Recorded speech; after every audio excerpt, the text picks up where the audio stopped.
not mine. Here. Mhm. Wow.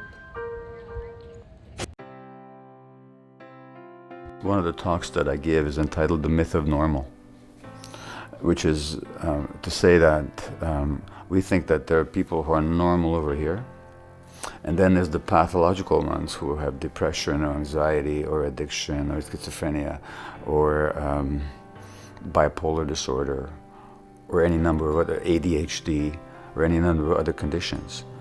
What I see is a continuum, that we're all on a continuum. These traits, to one degree or another, are present in almost everybody. And it's a mythology to think that there's the normal and then there's the abnormal.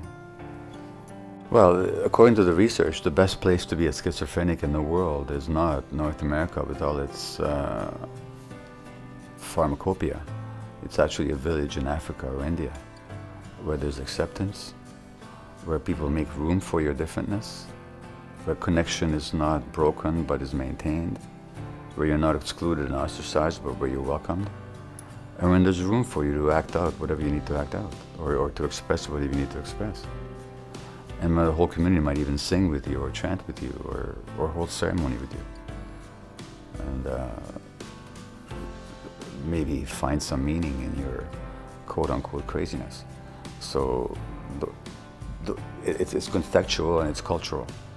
So disease is not an isolated phenomenon of an individual. It's a culturally manufactured, or culturally constructed paradigm.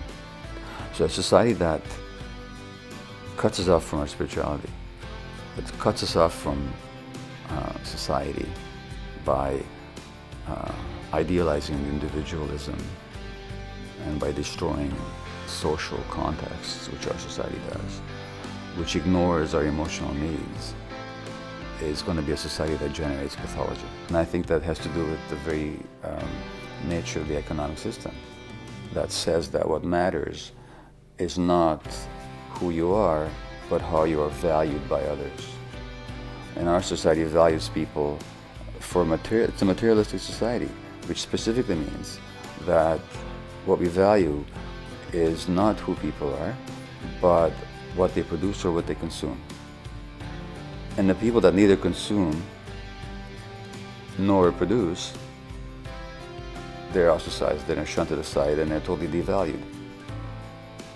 So the very nature of this materialistic society dictates or generates and promotes that separation from ourselves.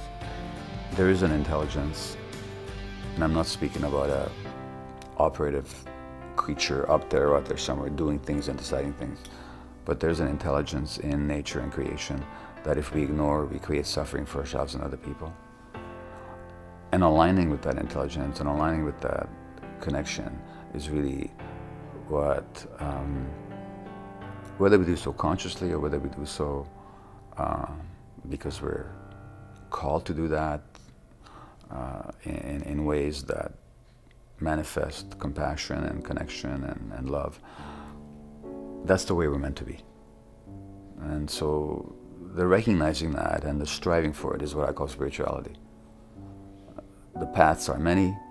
Some find it through religion. Fundamentally, there's this spiritual nature that if we ignore, we're actually ignoring an essential part of ourselves.